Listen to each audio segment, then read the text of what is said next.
Okey, Assalamualaikum warahmatullahi wabarakatuh. Jadi untuk hari ini kita akan masuk unit 4, iaitu tajuk manusia. Right, murid-murid semua boleh buka muka surat 31. Okey. Keluarga Zaki berada di JT. Mereka mahu melancong ke sebuah pulau. Okey, kita tengok perbualan antara anak beranak dan kawan. Alright. Kita tengok ni. Yang ni dia cakap apa ni? Zara, lama tak jumpa. Lepas tu Zara jawab, ya saya. Lina. Dia terkejut sebab ada orang sentuh dekat belakang dia. Okay, lepas tu ayah dia dengar tu, bot dah sampai. So anak perempuan dia cakap apa ni? Bau apa ni? Sedapnya. So anak yang paling kecil cakap lollipop. Rasanya manis. Okay, kita tengok ni. Dia tanya apa ni? Bagaimanakah Puan Zara tahu ada orang di belakangnya? Macam mana dia tahu? Sebab kawan dia tepuk bahu dia. Jadi Puan Zara ni dapat merasakan ada orang sentuh bahu dia. Jadi dia pusing dan dia tahu ada orang sedang menegur dia. Jadi itu ialah menggunakan deria apa? Deria rasa. Dan deria deria pendengaran juga sebab kawan dia memanggil. Kawan dia cakap, Zara, lama tak jumpa. Jadi kat situ ada dua deria, deria pendengaran dan deria rasa. Dan ayah dia pula dengar tu bot dah sampai. Dengar tu bot dah sampai. Itu menggunakan deria pendengaran. Ya. Anak perempuan ni cakap apa? Bau apa ni? Sedapnya. Anak perempuan dia menggunakan deria apa? Deria bau. Deria bau sebab dia menghidu sesuatu yang sedap. Dan yang terakhir, anak last kali ni dia cakap apa? Lollipop. Rasanya manis. Dia tengah makan lollipop. Jadi dia cakap manis rasanya. Itu ialah menggunakan deria rasa. Itu ialah contoh-contoh ketika kita menggunakan deria. Okay, kita tengok ni muka surat 32. Deria manusia. Yang saya sebut tadi. Kamu telah belajar tentang deria. Tahukah kamu bahagian tubuh untuk deria tersebut? Deria-deria ni menggunakan tubuh. Bahagian tubuh yang mana?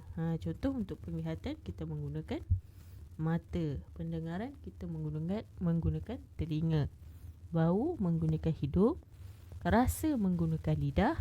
Dan sentuhan menggunakan tangan. Okey. Jadi seterusnya boleh buka muka surat 34. Mari mengelas. Hafiz dan Alia berada di gerai buah-buahan. Mereka membeli beberapa jenis buah-buahan. Ada 4 ciku, apple, oren, kedondong. Mereka menggunakan deria rasa dan penglihatan untuk mengenal pasti ciri buah-buahan tersebut. Okey, sebelum kita kelaskan buah-buahan ni tersebut, kita jadualkan dulu. Jadualkan buah-buahan ni tersebut. Mula ciku, apple, oren dan kedondong. Apa yang kita nak tahu dalam jadual ni iaitu ialah rasa dan bentuk, sebab mereka menggunakan deria rasa dan penglihatan. Jadi untuk rasa kita nak tahu apa rasa setiap buah ni, dan untuk penglihatan kita nak tahu bentuk setiap buah ni. Okay, jadi ciku ialah rasa dia manis, bentuk dia bujuk. Apple rasa dia manis, bentuk dia bulat. Oren masam, bentuk dia bulat. Kedondong masam, bentuk dia bujuk. Ini ialah dinamakan dengan jadual. Okay, seterusnya lepas kita dah jadualkan buah-buahan tersebut, kita kelaskan buah-buahan ni berdasarkan rasanya. Kita nak kelaskan Buah-buahan ni berdasarkan rasanya sahaja. Okey, jadi ciku, apple, oren, kedondong, mana yang masam dan mana yang manis. Jadi kat sini mana yang masam, mana yang manis. Dekat dalam jadual ni kita dah buat jadual tadi kan. Jadi kita dah tahu dah mana yang masam dan mana yang manis. Jadi untuk masam ialah oren dan kedondong. Untuk manis ciku dan apple. Itulah cara kita nak kelaskan setiap objek yang kita nak tahu. Setiap objek yang kita nak tahu ciri-ciri dia. Jadi kita jadualkan dahulu, lepas tu kita baru kelaskan dia. Alright, seterusnya boleh buka muka surat 37. Gunakan deria sepenuhnya. Kita tengok rajah di bawah. Bekalan elektrik terputus. Linda tidak dapat melihat di dalam gelap. Kemudian, namun begitu, dia masih boleh menggunakan deria sentuhan untuk mencari lampu suluh. Jadi cikgu ni cakap apa ni? Cikgu ni cakap apa ni? Mengapakah Linda tidak menggunakan deria lain untuk mencari lampu suluh? Sebab apa?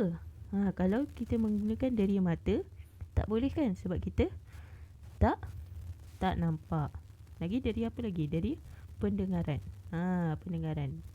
Lampu suluh ada bunyi ke? Tak ada kan? Jadi kita tidak boleh menggunakan deria pendengaran. Lagi deria bau. Lampu suluh ada bau ke? Tak ada. Jadi kita tak boleh menggunakan deria bau. Lampu suluh kemudian kita boleh menggunakan lidah ke? Lampu suluh ada rasa ke? Tak boleh kan? Tak ada kan? Lagipun macam mana kita nak rasa lampu suluh tu jauh? Jadi kita tidak boleh menggunakan deria rasa. Dan terakhir sekali, tinggallah deria sentuhan. Deria sentuhan ni kita boleh raba-raba. Kita boleh raba-raba, sentuh-sentuh-sentuh, sampailah kita jumpa lampu suluh. Jadi deria sentuhan sahaja yang kita boleh menggunakan ketika bilik dalam keadaan gelap. Okey. Cakap apa ni? Muka surat 38. Apabila sesuatu deria tidak berfungsi dengan baik, kamu masih boleh menggunakan deria yang lain untuk memerhati. Contoh macam tadi, memerhati tidak boleh, kita boleh menggunakan deria sentuhan. Okey, cermin mata ialah alat bantu yang digunakan untuk melihat apabila mata tidak dapat melihat dengan jelas. Ya, betul.